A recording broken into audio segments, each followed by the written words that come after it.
இந்த ஆப்புன்னு ஒன்று இருக்குது பார்த்துக்கோங்க. அதை கொஞ்சம் பேருக்கு வைப்பாங்க, கொஞ்சம் பேர் தானாக ஏறி உட்காந்துக்கிடுவாங்க. அந்த ஒரு மனநிலைமையில தான் இப்போது சில அரசியல்வாதிகள் இருப்பாங்க, இப்போது சில நியூஸ் சேனல் இருக்கும், இப்போது சில ஜால்ராக்கள் இருப்பாங்க. அது என்ன ஆப்பு அப்படின்னு கேட்டால், பாருங்களேன், உயர் நீதிமன்றத்தினுடைய நீதிபதி விஜய் அவர்களை போட்டு பொழந்துட்டாரு. விஜய் அவர்களுக்கு தலைமை பண்பே கிடையாது. 2 கோடி 1.5 கோடி ரசிகர்கள் இருக்காங்க, தொண்டர்கள் இருக்காங்கன்னு சொல்லக்கூடிய ஒரு தலைவன் இப்படியா இருக்கணும் அப்படிங்கிற கேள்வியெல்லாம் கேட்டாங்க. விஜய் தான் எல்லா தவறும் செஞ்சாரு, நாங்கள் தவறே செய்யாத புண்ணியமார்கள், பாருங்க விஜயனுடைய உண்மை முகத்தை இப்படின்னு சொல்லி உருட்டி மிரட்டி பேக்ரவுண்ட் ரெட் கலரில் அப்படியே டைட்டில்ஸ் எல்லாம் ஒயிட் கலரில் இந்த மாதிரியான செய்தியை ஒரு வாரத்துக்கு முன்னாடி நீங்கள் பார்த்தீங்களா? அந்த நேரம் கூட நம்ம மரியாதையாக சொன்னோம், இது ஒரு நீதிபதி கொடுத்துருக்கக்கூடிய வாக்கு மூலம், அதாவது அது தீர்ப்புன்னு கூட சொல்ல முடியாது, அவர் கொடுத்துருக்கக்கூடிய அவருடைய கருத்து. இந்த கருத்தை நம்ம பேசினா கூட அது நீதிமன்ற அவமதிப்பு வழக்கு அப்படின்னு சொல்லி அரெஸ்ட் பண்ணிட்டு போயிடுவாங்கியா, பார்த்து இருந்துக்கோங்கன்னு சொன்னோம். அதே மாதிரி நீதிமன்ற அவமதிப்பு அப்படின்னு சொல்லி 2-3 பேரை அரெஸ்ட் பண்ணி உள்ளக்கு கொண்டு போனாங்கன்னு வச்சுக்கோங்களேன். அவங்க ஃபேக் செய்தி பரப்பினார்கள், நீதிபதியை பற்றி தவறான கருத்தை பரப்பினார்கள், அப்படி இப்படின்னு சொல்லி அதுக்கு பின்னாடி ஒரு அரசியல் இருந்துச்சு.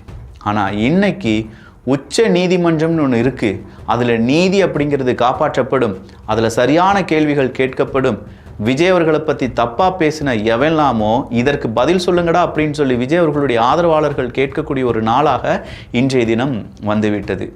ஒரு செய்தி கிடையாதுங்க, மொத்தம் 4 துக்கமான செய்தி திமுகவுக்கு. கரூர் மக்களும் கரூர் இன்சிடெண்ட்டை பற்றி ஏகப்பட்ட கேள்விகள் இருந்த மக்களுக்கும் ஒரு தெளிவான விடை இன்றைய வழக்கு விசாரணையிலிருந்து நமக்கு கிடைச்சிருக்கு. அது என்ன அப்படிங்கிறத இந்த ஒரு பதிவு வழியாக பார்க்க போகிறோம். கொஞ்சம் நீளமானது தான், பட் எல்லோரும் தெரிந்து கொள்ள வேண்டிய, முக்கியமாக தவறை மறைத்து விடலாம், தவறு நம்ம மேலே இல்லாமல் அடுத்த மேலே திணிச்சிடலாம், அவன் தான் குற்றவாளி அப்படின்னு சொல்லி நம்ப வச்சிடலாம், நம்மகிட்ட சன் டிவி இருக்குது, நம்மகிட்ட சூர்யா டிவி இருக்குது, நம்மகிட்ட சன் நியூஸ் இருக்குது அப்படின்னு சொல்லி ஆடாத ஆட்டமெல்லாம் ஆடி 1000 இன்ஃப்ளூயன்சர்ஸை விலைக்கு வாங்கி ஒரு 10 யூடியூபர்ஸை காசு கொடுத்து கூவ வச்சு இதெல்லாம் செய்த பிறகும் நீதி வென்றிருக்கிறது அப்படிங்கிறத இன்னைக்கு தாவேகாவை சார்ந்தவர்கள், உண்மையாக நீதி அப்படிங்கிறத பற்றி பேசக்கூடிய நபர்கள் சொல்லி கொண்டிருக்கிறார்கள். என்ன அப்படிங்கிறத பார்த்துடலாமா?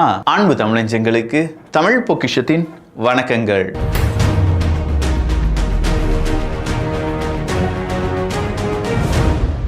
முதலாவதா, கரூரில் விஜய் அவர்கள் அவருடைய அரசியல் பிரச்சாரத்தில் ஈடுபட்டு இருக்கும்போது திடீர்னு ஒரு கூட்ட நெரிசல் ஏற்படுகிறது. அதில் உயிரிழந்தவர்களுடைய எண்ணிக்கை 42 வரை போயிருக்கு அப்படிங்கிறது நம்ம எல்லாருக்குமே தெரியும்.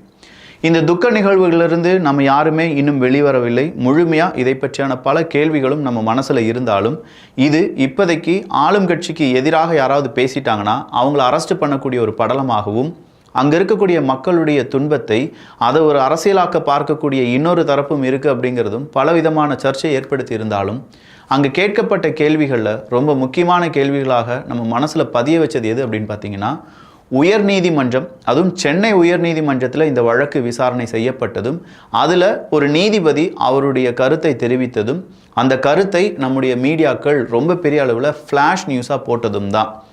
உயர் நீதிமன்றம் அப்படின்னு சொல்லும்போது சென்னை உயர் நீதிமன்றம், மதுரையில் உயர் நீதிமன்றத்தினுடைய ஒரு கிளை இருக்குது. இந்த கரூர் அதில் ஏற்பட்ட கூட்ட நெரிசல், அதனால் ஏற்பட்ட வழக்குகள், இது எல்லாமே எங்கே விசாரிக்கப்பட்டு கொண்டிருந்தது அப்படின்னு பார்த்தீங்கன்னா, மதுரையில் இருக்கக்கூடிய உயர் நீதிமன்றத்தினுடைய கிளை. இந்த மதுரையில் இருக்கக்கூடிய உயர் நீதிமன்றத்தினுடைய கிளை இந்த விசாரணை நடத்திட்டு இருக்கும்போது, தேர்தல் பரப்புரையில் கூட்டத்தை எப்படி கண்ட்ரோல் பண்ணுறது, இந்த கூட்டத்தை கண்ட்ரோல் பண்ணுறதுக்கான ஒரு முடிவை எடுக்க வேண்டும் அப்படின்னு சொல்கிற ஒரு பெட்டிஷனை சென்னை உயர் நீதிமன்றத்தில் போடுறாங்க. சென்னை உயர் நீதிமன்றத்தில் ஒரு வழக்கு எடுக்கப்படும் போது அதே வழக்கு வேறு எங்கே விசாரிக்கப்படக்கூடாது, இதே சென்னை உயர் நீதிமன்றத்தினுடைய ஒரு கிளை மதுரையில் இருக்குது, அங்கே விசாரிக்கப்படக்கூடாது. அதனால தான் இந்த வழக்கை எப்படி போடுறாங்க, கரூர் கூட்ட நெரிசல் வழக்கு அப்படின்னு சொல்லி போடவே இல்லை, பரப்புரை, தேர்தல் பரப்புரை, அதற்கான நெறிமுறைகள் அப்படின்னு சொல்லி போடுறாங்க. அதை விசாரிப்பது யார் அப்படின்னு பார்த்தா ஒரு தனிநபர் பெஞ்ச். அந்த தனிநபர் பெஞ்சினுடைய நீதிபதி எதை விசாரிக்கணுமோ அதை விட்டுப்புட்டு விஜய் அவர்களை பற்றி, அவருடைய அரசியல் வாழ்க்கையை பற்றி, அங்கே கூட்ட நெரிசல் அப்படிங்கிறது ஏற்பட்டதை பற்றி, அதில் ஏற்பட்ட பல விவாதங்களை பற்றி அவருடைய கருத்தை முன்வைக்கிறார். விசாரணை எதை பற்றியானது? ஐயா, தேர்தல் பரப்புரையில் நெறிமுறைகளை உருவாக்க வேண்டும். இன்ன தேர்தல் பரப்புரை, இன்ன இடத்துல நடந்த, இன்ன தலைவர் பங்கேற்ற அப்படிங்கிறதே கிடையாது. ஏன்னா அது சட்டப்படி தப்பு. சட்டப்படி எப்படி தப்பாகும்? எங்க ஒரே வழக்கை ஒரே நீதிமன்றத்தினுடைய ஒரு கிளையும் அந்த நீதிமன்றமும் விசாரிக்க முடியுமா? பட் இந்த இடத்துல நடந்தது எல்லாமே அல்டிமேட்டாக ஒரு செட்டப்பான ஒரு விசாரணை அப்படிங்கிறது தான் இன்னைக்கு உச்ச நீதிமன்றம் ஒரு கேள்வியாக கேட்டிருக்கிறது. அது எப்படி மதுரை வழக்கு, மதுரையில் அங்கே நீதிபதிகள் அங்கே விசாரிச்சுட்டு இருக்கும்போது சென்னையில் இதே வழக்கை நீங்கள் விசாரிச்சிங்க, இது எப்படி நீங்கள் தனியாக எடுத்து விஜய் மீது விமர்சனத்தை வச்சிங்க, ஒரு தலைவர் மீது, விஜய்ன்னு சொல்லலை, ஒரு தலைவர் மீது விமர்சனத்தை வச்சிங்க, இது எப்படி ஒரே நேரத்தில் 2 வழக்காக விசாரிக்கப்பட்ட அந்த மாயம் என்ன அப்படிங்கிற கேள்வியெல்லாம் கேட்குறாரு. இந்த கேள்வியோடு நிப்பாட்டி இருந்தால் பரவாயில்லையே, விஜய் அவர்கள் கரூரை விட்டு கிளம்பிட்டாரு, அவர்லாம் ஒரு திராணியற்றவர். நானும் சொன்னேன், அவர் அங்கே இருந்திருக்க வேண்டும், அங்கே இருந்திருந்தால் தான் இந்த பிரச்சனை முடிவுக்கு வந்திருக்க வேண்டும், அங்கே இருக்கக்கூடிய மக்களுடன் மக்களாக இருந்திருக்க வேண்டும் அப்படின்னு சொன்னோம். பட் அந்த இடத்துல விஜய் அவர்கள் கிளம்பி போயிட்டாரு, அவர் ஒரு தொடை நடுங்கி, அவர்லாம் தலைவரா பார், எங்கள் தலைவர் நடுராத்திரியில் வந்து நின்னாரு இப்படின்னு சொல்கிற உருட்டுக்களை நீங்கள் பார்த்தீங்கல்ல. இன்னைக்கு உச்ச நீதிமன்றத்தில் ஒரு மிகப்பெரிய பாயிண்ட் தூக்கி போட்டிருக்காங்க. எஸ், கரூரில் இருக்கக்கூடிய முக்கியமான காவல்துறை ஆய்வாளர் தான் எங்களை கால் பண்ணி, சிடி நிர்மல்குமார் அவர்களுக்கு கால் பண்ணி, விஜய் அவர்களும் தாவேகா கட்சியினுடைய முக்கியமான உறுப்பினர்கள் யாரும் கரூரில் இருக்காதீங்க, உடனடியாக சென்னைக்கு போயிருங்க, இல்லாட்டி எங்கேயாவது போயிருங்க, நாங்கள் காவல்துறையினுடைய எஸ்கோர்ட் வாகனத்தை அனுப்பி வைக்கிறோம் அப்படின்னு சொல்லி வாகனத்துக்கு எஸ்கோர்ட் கொடுத்து அங்கேருந்து விஜய் அவர்களை கிளப்பி விட்டதே யார் தானா? காவல்துறை தானா. அந்த காவல்துறை அதிகாரிகள் அவர்கிட்ட பேசினதுலேருந்து எல்லா எவிடன்ஸும் இப்போது எங்கே போயிருச்சு? உச்ச நீதிமன்றத்துக்கு போயிருச்சு. அப்போ இந்த காவல்துறை கட்டுப்பாட்டில் வைத்திருக்கக்கூடிய நபர் யார் அப்படின்னு பார்த்தா நம்முடைய முதலமைச்சர் மு க ஸ்டாலின் அவர்கள். அப்போ மு க ஸ்டாலின் அவர்களுக்கு தெரியாமல் காவல்துறை இந்த முடிவை எடுத்திருக்க மாட்டாங்க, விஜய் அவர்கள் கரூரை விட்டு கிளம்பியிருக்க மாட்டார். அப்போ விஜய் அவர்களை கரூரை விட்டு கிளம்ப வைப்பதற்காகவே ஒரு ஆய்வாளர் ஒருத்தர் கால் பண்ணி போயிருங்கன்னு சொல்லி அங்கே அவங்க சொல்லி, இந்த பக்கம் மீடியா எப்படி டெலிகாஸ்ட் பண்ணுது, ஒரே நிமிஷத்தில் ஓடிவிட்டார் விஜய் அவர்கள், ஓடிவிட்டார் விஜய் அவர்கள் அப்படிங்கிற பரப்புரையை செய்தார்கள். இந்த இடத்துல அரசியல் உங்களுக்கு புரியுதா? இனி இருந்தா பிரச்சனை அப்படின்னு சொல்லி ஒருத்தவங்க சொல்றாங்க, இங்கிருந்து உங்களை கிளப்பி விட்டுட்டு அவன் ஏன் இல்லாமல் போனான் பாத்தியா, அவனுக்கு மனசாட்சின்னு ஒன்று இருக்கா அப்படின்னு சொல்லி ஒரு 10 பேரை புலம்ப வைத்து அதை வீடியோவாக வெளியில் விட்டு அதை வச்சு அரசியல் ஆதாயம் தேடக்கூடிய நபர்கள் யாராக இருப்பார்கள்? அவங்க தான் உண்மையிலேயே பின அரசியல் செய்யக்கூடிய நபர்களாக இருப்பார்கள். நாம் சொன்னது விஜய் அவர்கள் அங்கே நின்றிருக்க வேண்டும் அப்படிங்கிற உண்மையான கருத்தை. ஆனால் அவனுங்க முன்வைத்தது விஜய் அவர்கள் நிற்கவே இல்லை, அவர் வெறும் தொடை நடுங்கி அப்படின்னு சொல்லி அவருடைய கேரக்டர் அசாசினேட் பண்ண ட்ரை பண்ணாங்க. ஆனால் இன்னைக்கு உண்மை வெளியில் வரும்போது இதை எப்படிடா முட்டு கொடுக்க போறீங்க அப்படிங்கிற மாதிரி இருக்கா?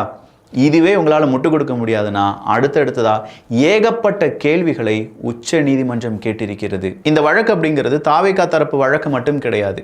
தன்னுடைய மகனை இழந்த ஒரு தந்தை, அதே மாதிரி தன்னுடைய சகோதரியை இழந்த ஒரு குடும்ப உறுப்பினர் அப்படின்னு சொல்லி சில நபர்களும் இதுக்குள்ளே இருக்காங்க.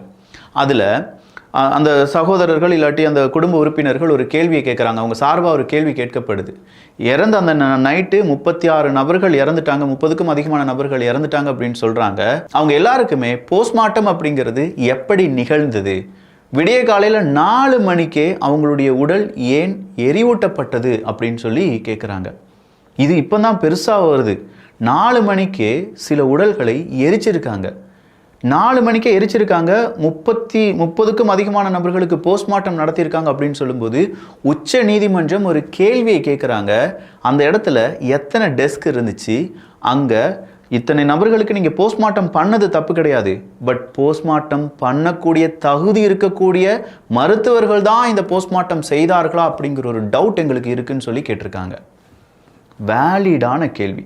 இந்த கேள்வியை தமிழக அரசாங்கமோ இல்லை இங்கே இருக்கக்கூடிய காவல்துறை அதிகாரிகளோ உண்மையாக இந்த பிரச்சனையில் யார் தவறு செய்தார்கள் அப்படிங்கிறத கேட்டிருக்க வேண்டும், கண்டுபிடிக்க வேண்டும் அப்படின்னு நினச்சிருந்தவங்க கேட்டிருந்தாங்கன்னா இதில் மாட்ட வேண்டியவங்க மாட்டியிருப்பாங்க. சரி, இதில் எப்படி இனிமேல் மாட்டுவானுங்க? சிசிடிவி ஃபுட்டேஜ் அப்படிங்கிறது கண்டிப்பாக போஸ்ட்மார்ட்டம் செய்யக்கூடிய இடத்தில் இருக்க வேண்டும் அப்படிங்கிறது தான் நம்முடைய சட்டம். இனிமே சிசிடிவி ஃபுட்டேஜ் அப்படிங்கிறத போஸ்ட்மார்ட்டம் 30 பேருக்கு நீங்கள் பண்ணியிருக்கீங்கள, எந்தெந்த டாக்டர்ஸ் எவ்வளவு நேரம் எப்படி போஸ்ட்மார்ட்டம் பண்ணாங்க அப்படிங்கிறதுக்கான சிசிடிவி ஃபுட்டேஜை ஆராய்ந்து பார்த்தார்கள் என்றால் அங்கே வந்த டாக்டர்ஸ், அவங்களுக்கு ஒதுக்கப்பட்ட இடம், அவங்க எப்படி அந்த பிணங்களை அவங்க அந்த போஸ்ட்மார்ட்டம் செய்தார்கள், அதன் பிறகு 4 மணிக்கே ஏன் சில உடல்கள் எரியூட்டப்பட்டது அப்படிங்கிற எல்லா டீட்டெயில்ஸும் வெளிவரும்போது யார் சிக்குவாங்க மக்கா? கொஞ்சமாக யோசிச்சு பாருங்க. இப்போ யாருக்காவது முட்டு கொடுக்க முடியுமா? இதுக்கே அப்படின்னா இன்னும் இருக்கு. உச்ச நீதிமன்றத்தில் சகோதரியை இழந்த தரப்பு ஒன்று சொல்லுது, கூட்டம் அமைதியாக இருந்தபோது அங்கு காவல்துறை அதிகாரிகள் தடியடி நடத்தினாங்க. எத்தனை காவல்துறை அதிகாரிகள் அங்கு நிப்பாட்டப்பட்டார்கள் அப்படின்னு சொன்னபோது இன்னைக்கு தமிழ்நாடு சார்பாக சொல்லப்பட்ட விளக்கம் 600 காவல்துறை அதிகாரிகள். ஆனால் கொஞ்சம் நாட்களுக்கு முன்னாடி வர அங்கிருந்து, அதாவது தமிழ்நாடு அரசாங்கம் சார்பாக அமுதா ஐஏஎஸ் அவர்களாக இருக்கட்டும், செந்தில் பாலாஜி அவர்களாக இருக்கட்டும், அவங்கெல்லாம் என்ன சொன்னாங்க, 10,000 பேர் வருவாங்க அப்படின்னு சொல்கிற ஒரு கால்குலேஷன் இருந்துச்சு. அதன் அடிப்படையில் 20 நபருக்கு ஒரு நபர் அப்படின்னு சொல்கிற அந்த கால்குலேஷன் அடிப்படையில் 500 காவல்துறை அதிகாரிகளை நாங்கள் நிறுத்தி வைத்திருந்தோம் அப்படின்னு சொன்னாங்க. இன்னைக்கு அது பிறழ்வாக மாறி 600 காவல்துறை அதிகாரிகள் நின்றார்கள் அப்படின்னு சொல்கிற ஒரு செய்தி இங்கே நாம் பார்க்கப்படுகிறது. இதில் சிக்கல் இருக்கா இல்லையா அப்படிங்கிறத காவல்துறை அதிகாரிகளும் அங்கே இருக்கக்கூடிய வழக்கு விசாரணை செய்யக்கூடிய கணம் கோர்ட்டு அங்கே இருக்கக்கூடிய வழக்கறிஞர்கள் கேட்டுக்கொள்வார்கள். 500 600 மாறினது கூட நம்ம ஒத்துக்கலாம்னு வச்சுக்கோங்களேன். ஆனால் அங்கே இருக்கக்கூடிய அந்த சகோதரி இழந்தவர் கேட்கிறார், எங்க ஒரு காவல்துறை அதிகாரிகளுக்கு கூட அடிப்படலை, இந்த காவல்துறை அதிகாரிகளை நாங்கள் பார்க்கவே இல்லை, கூட்ட நெரிசல் வந்திருக்கு, கூட்டம் பயங்கரமாக இருக்குது அப்படின்னா காவல்துறை அதிகாரிகள் விஜய் அவர்களை பாதியிலே நிப்பாட்டி எப்பா வராதிங்க, எங்கள் கூட்டம் அதிகமாக இருக்குது அப்படின்னு சொல்லியிருக்கலாம். அப்படி இல்லையா கூட்ட நெரிசல் அதிகமாக இருக்கக்கூடிய இடங்களில் கொஞ்சம் பந்தோபஸ்து அப்படிங்கிறத அதிகப்படுத்தி இருக்கலாம். உளவுத்துறைன்னு ஒன்று இருக்குது, அந்த உளவுத்துறை வழியாக இந்த இடத்துல ரொம்ப பெரிய அளவில் கூட்டம் இருக்குது, அது நெரிசலாக மாறுறதுக்கான வாய்ப்புகள் இருக்குது, கீழே கால்வாய் ஓடிட்டு இருக்கு, அங்கே நிறைய குழந்தைகள் வந்துட்டு இருக்காங்க, அவங்களையாவது ஒரு சேஃபான இடத்துக்கு கொண்டு போகலாம் அப்படின்னு சொல்லி காவல்துறை அதிகாரிகள் நினைச்சிருந்திருக்கலாம். இது எதுவுமே செய்யாத காவல்துறை அதிகாரிகள் இந்த வழக்கை விசாரிக்கிறார்கள் அப்படின்னு சொல்லும்போது எங்களுக்கு நீதி கிடைக்க வாய்ப்பே கிடையாது, எனவே இந்த வழக்கை சிபிஐக்கு மாற்ற வேண்டும் அப்படின்னு சொல்லி அந்த தரப்பு வாதத்தை முன்வைக்கிறது. ஆனால் திடீர்னு பார்த்தா நம்முடைய அந்த செட்டப் ஒரு நீதி அப்படின்னு சொல்கிற மாதிரி சென்னை உயர் நீதிமன்றத்தில் ஒரு வழக்கை அவசரமாக கொண்டு போட்டு அந்த வழக்குக்கு எந்த விதமான தொடர்பும் இல்லாமல் விஜய் அவர்கள் மீது காரசாரமான விவாதங்களை முன்வைத்தார்கள் அப்படின்னு சொன்னோம் பார்த்தீங்களா. அந்த நீதிபதி என்ன செய்கிறாரு, ஒரு ஸ்பெஷல் இன்வெஸ்டிகேஷன் டீம் அப்படிங்கிறத ரெடி பண்ணுறார். இந்த ஸ்பெஷல் இன்வெஸ்டிகேஷன் டீம் அப்படிங்கிறது தான் இனிமேல் என்ன செய்யும், வழக்கு விசாரணை செய்யும் அப்படின்னு சொல்லி அந்த நீதிபதி ஒரு தீர்ப்பை கொடுக்கிறார். உச்ச நீதிமன்ற நீதிபதிகள் கேட்குறாங்க, எப்படி தனிநபராக இருக்கக்கூடிய இல்லாட்டி சிங்கிள் பெஞ்ச் அப்படின்னு சொல்லக்கூடிய அந்த நீதிபதி ஒரு ஸ்பெஷல் இன்வெஸ்டிகேஷன் டீமை அமைக்க முடியும், அந்த ஸ்பெஷல் இன்வெஸ்டிகேஷன் டீமில் அங்கே இருக்கக்கூடிய காவல்துறை அதிகாரிகளே எப்படி செயல்பட முடியும், அவங்களே செயல்பட்டு அவங்களுக்கு எதிராக இருக்கக்கூடிய வழக்கில் எந்த மாதிரியான முன்னேற்றம் ஏற்படும் அப்படிங்கிற கேள்வியெல்லாம் கேட்குறார். புரியுதா உங்களுக்கு? என்னையா காவல்துறை அதிகாரிகள் விசாரித்தால் உண்மை வெளிவராது அப்படின்னு சொல்லக்கூடிய நேரத்தில் நான் ஒரு ஸ்பெஷல் இன்வெஸ்டிகேஷன் டீமை ரெடி பண்ணுறேன், அதில் இந்தந்த காவல்துறை அதிகாரிகள் இருந்து விசாரணை செய்வாங்க அப்படின்னு சொல்லி சென்னை உயர் நீதிமன்றத்தினுடைய நீதிபதி கொடுத்த அந்த தீர்ப்பில் ஏதோ சம்திங் ராங் இருக்குது அப்படிங்கிறத இப்போ உச்ச நீதிமன்ற நீதிபதிகள் கேட்டிருக்கிறார்கள். உங்களுக்கே புரியுதா இதில் என்ன நடந்திருக்கு நீ?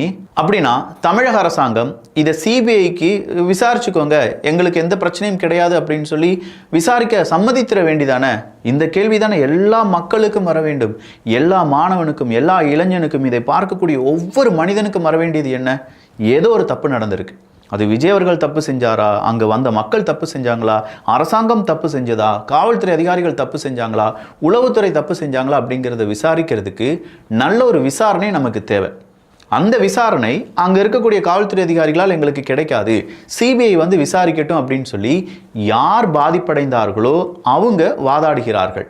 நாம் என்ன சொல்லுவோம், ஆமாப்பா எனக்கும் தேவை நீதி தான், சிபிஐக்கே விசாரணையை கொண்டு போயிடலாம் அப்படின்னு தான் சொல்லுவோம்.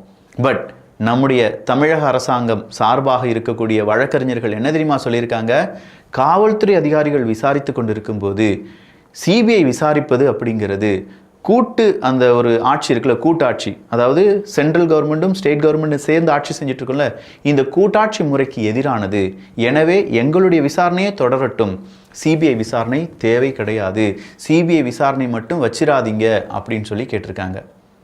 எனக்கு புரியலை, சிபிஐ விசாரணை வச்சதுனால உங்களுக்கு ஏன் இந்த ஒரு பதட்டம் வருகிறது அப்படிங்கிறத இனி தாவேகாவினுடைய விர்ச்சுவல் வாரியர்ஸ் தைரியமாக நீங்கள் கேட்கலாம். உச்ச நீதிமன்ற அவமதிப்பு வராது, உயர் நீதிமன்ற அவமதிப்பு வராது. உச்ச நீதிமன்ற நீதிபதிகள் இதை கேள்வி கேட்டிருக்காங்க. லைவ் லா அப்படின்னு சொல்லக்கூடிய ட்விட்டர் அக்கௌண்ட்டுக்குள்ள நீங்கள் போனீங்கன்னா என்னென்ன ஸ்பீச் அங்கே வந்தது, எப்படி வழக்காடினார்கள் அப்படிங்கிற கம்ப்ளீட் டீட்டெயில்ஸ் அங்கே இருக்குது. நீங்களே அதை வாசித்து பார்க்கலாம், அதில் இருக்கக்கூடிய கேள்விகளை நீங்களும் கேட்கலாம். அடுத்ததா தமிழக அரசாங்கம் சார்பாக, அதாவது நம்முடைய டிஎம்கே அரசாங்கம் இருக்குல்ல, அவங்க சார்பாக ஆஜரான வழக்கறிஞர் ஒருத்தர், ஏங்க கரூரில் இவ்வளோ பெரிய இன்சிடென்ட் நடந்துருச்சு, விஜய் அவர்கள் போய் அவரை பார்க்கவே இல்லை தெரியுமா, ஆனால் முதலமைச்சர் மு க ஸ்டாலின் அவர்கள் போய் இரவோடு இரவாக பார்த்து விட்டார் தெரியுமா அப்படின்னு சொல்லி கேட்க உச்ச நீதிமன்றத்தினுடைய நீதிபதிகளுக்கு கோபம் வந்துருச்சு. அப்போ நீதிபதிகள் கேட்குறாங்க, இந்த வழக்கு என்ன, கூட்ட நெரிசலில் 41 பேர் உயிரிழந்துட்டாங்க, அதுக்கு யார் காரணம் அப்படிங்கிறது தான் நம்ம விசாரிச்சுட்டு இருக்கோமே தவிர, இதில் ஒரு அரசியல் கட்சி தலைவர் அதை போய் பார்த்தாரா இல்லையா அப்படிங்கிறத ஏன் இங்கே கொண்டு வர, அதை கொண்டு வரதுனால உனக்கு என்ன நடக்க போகுது, அதை கொண்டு வரதுனால நீ என்ன போர்ட்ரேட் பண்ண விரும்புகிற இப்படிங்கிற கேள்வியை கேட்டிருக்காங்க. விஜய் அவர்கள் அங்கே போனாரா இல்லையா அப்படிங்கிற கேள்வியை இப்போது நீங்கள் கேட்க வேண்டிய அந்த காரணம் என்ன அப்படிங்கிற ஒரு கேள்வியை உச்சநீதிமன்றம் கேட்டிருக்கிறது. சார், விஜய் அவர்கள் அங்கிருந்து கிளம்பி போக சொன்னதே கரூர் காவல்துறை அப்படிங்கிற உண்மையை இன்னைக்கு தான் வெளியில் வருது. அப்படின்னா விஜய் அவர்கள் மறுபடியும் கரூருக்கு வர்றதுக்கு யாருடைய அனுமதி வேணும்? காவல்துறையினருடைய அனுமதி வேணும். அந்த அனுமதி இன்னும் கிடைக்கவில்லை அப்படிங்கிற உண்மையும் நாளடைவில் வெளியில் வரலாம். அப்படி வந்துருச்சுன்னா, ஏண்டா விஜய் அவர்களை முடக்கி வச்சுக்கிட்டு வீட்டுக்குள்ளே இரு, நீ வெளியில் வரவே கூடாதுன்னு சொல்லிட்டு அவர் வரல பார்த்தீங்களா, அவர் வரல பார்த்தீங்களா அப்படின்னு சொல்லி இந்த உருட்டுனீங்களேடா. மக்கள் எல்லாரும் அதை நம்பிடுவாங்கன்னு நம்பிட்டீங்களாடா. மக்கள் நம்பினாலும் பரவாயில்லை, இன்னைக்கு உச்ச நீதிமன்றத்தில் இருக்கக்கூடிய அட்லீஸ்ட் இந்த நீதிபதிகள் இந்த கேள்வியை கேட்டதுனால மக்களுக்கு ஒரு விழிப்புணர்வு வருது பாருங்க. ஆஹா, இங்க எவனோ ஒருத்தன் கேம் விளையாண்டுருக்கான், சரியா இன்னைக்கு உச்ச நீதிமன்றம் வச்சு செஞ்சிட்டு இருக்காங்க அப்படிங்கிறத மக்கள் நினைப்பாங்க. இது ஆளும் கட்சிக்கு எவ்வளவு பெரிய நெகட்டிவ் தெரியுமா? ஆளும் கட்சிக்கு முட்டு கொடுத்த இன்ஃப்ளூயன்சர்ஸ், ஆளும் கட்சிக்கு முட்டு கொடுத்துட்டு இருக்கக்கூடிய யூடியூபர்ஸ், அண்டாக்கள், இது எவ்வளவு பெரிய வஞ்சகம் தெரியுமா? நீங்க உங்களை நம்பி இருக்கக்கூடிய மக்களுக்கு செய்யக்கூடிய வஞ்சகம் தெரியுமா இது? இதெல்லாம் விட அடுத்தடுத்த பல திருப்பங்கள் அப்படிங்கிறது நிறைந்த ஒரு வழக்காக இது இருக்கு. இதில் எப்படி அந்த தனி நபர் அந்த நீதிபதி வந்தார், அவருடைய வழக்கு, அதை பற்றிலாம் நாங்கள் இங்கே டிஸ்கஸ் பண்ணிவிட்டு வரும் காலங்களில் இதை பற்றி இன்னும் அதிகமாக நாம் என்ன செய்ய வேண்டியதாக இருக்குது, விசாரிக்க வேண்டியதாக இருக்குது அப்படின்னு சொல்லி உச்ச நீதிமன்றத்தினுடைய நீதிபதிகள் இப்போது அவங்களுடைய வழக்கு விசாரணையை ஒத்தி வைத்திருக்கிறார்கள். கரெக்டாக அந்த 5 நாட்களுக்கு முன்னாடி நான் போட்ட வீடியோவில் ஒரு விஷயத்தை சொல்லியிருப்பேன். இவங்களுக்கு சாதகமான தீர்ப்பு வந்தது என்றால், அதாவது ஆளும் கட்சியாக இருக்கக்கூடிய திமுகக்கு ஆதரவாக ஒரு தீர்ப்பு வந்துருச்சு அப்படின்னா, பார்த்தீங்களா, நீதி ஜெயித்து விட்டது. அவங்களுக்கு எதிராக ஒரு தீர்ப்பு வருது அப்படின்னா, நூல் ஜெயித்து விட்டது, உச்ச குடிமி நீதிமன்றம் அப்படின்னு சொல்லுவாங்கன்னு சொன்னேன் பார்த்தீங்களா, இப்போவே சொல்ல ஆரம்பிச்சுட்டாங்க. எவன் அப்படி சொல்கிறானோ அவனை டேக் பண்ணி உங்களை எப்படி கார்னர் பண்ணானுங்களோ, எவன் அப்படிலாம் அந்த உச்ச குடிமி நீதிமன்றம் நூல் ஜெயித்து விட்டது, நூலிபான்கள் களம் புகுந்து விட்டார்கள், டெல்லி விஜய் அவர்களை காப்பாற்றி விட்டது இப்படின்னு சொல்லி எவன் கமெண்ட் பண்ணுறானோ அந்த ட்வீட்டெல்லாம் நீங்கள் எடுத்து டிஎன் போலீஸுக்கு டேக் பண்ணுங்க. ஏன்னா உங்களை கம்ப்ளீட்டாக டேக் பண்ணதே அப்படித்தான். டிஎன் போலீஸுக்கு டேக் பண்ணி, ஐயா காவல்துறை அதிகாரிகளே, உச்ச நீதிமன்ற நீதிபதிகளை இப்படிலாம் பேசிக்கொண்டு இருக்கிறார்கள், இவங்களுக்கு எதிராக ஏதாவது ஒரு வழக்கு விசாரணை, ஒரு கேஸெல்லாம் போட்டு விடுங்கப்பா அப்படின்னு சொல்லி நாமும் என்ன செய்யலாம், தமிழக காவல்துறைக்கு நம்முடைய கோரிக்கையை வைக்கலாம். நாம் இங்கே புரட்சிலாம் செய்ய வரல. எங்களுக்கு நடந்த அதே அநீதி நீதி அந்த பக்கமும் இருக்கும்போது, அந்த பக்கமும் ஒரு நீதி அரசரை இவங்க கேலி பண்ணும்போது, அந்த பக்கமும் நீதிபதிகளை இவங்க கொச்சைப்படுத்தும் போது, அதே சட்டம் அவங்களுக்கு எதிராகவும் பாயுமா அப்படிங்கிறத கேள்விதான் கேட்குறோம். எங்களுக்கு காவல்துறை அதிகாரிகள் மீது மிகுந்த நம்பிக்கை இருக்கிறது. எப்படி இந்த டிஎன் போலீஸ் அப்படின்னு சொல்லக்கூடிய அந்த டேகிங் பல நபர்களுக்கு ஒட்டப்பட்டதோ, அதே மாதிரி இப்போ தாவேகாவினுடைய விர்ச்சுவல் வாரியர்ஸ் உங்களுக்கு எதிராக ஒட்டுவாங்க. காவல்துறை அதிகாரிகள் உங்களுடைய அக்கௌண்ட்டையும் நோட்டிஃபை பண்ணுவாங்க. காலம் மாறும், காட்சிகள் மாறும். மாறிய பின்பு என்ன வேணாலும் நடக்கலாம்ப்பா. நல்லதை பகிர்ந்து, இது ஒரு பார்ட்டு தான், இன்னும் சில பார்ட் இதில் வர வேண்டியது இருக்குது. அரசியல் சதுரங்கத்தில் இன்னும் 3 தீர்ப்புலாம் வந்திருக்கு பார்த்தீங்களா, அதை பற்றியும் நாம் பார்க்க போகிறோம். எல்லாரும் காத்திருங்கள்.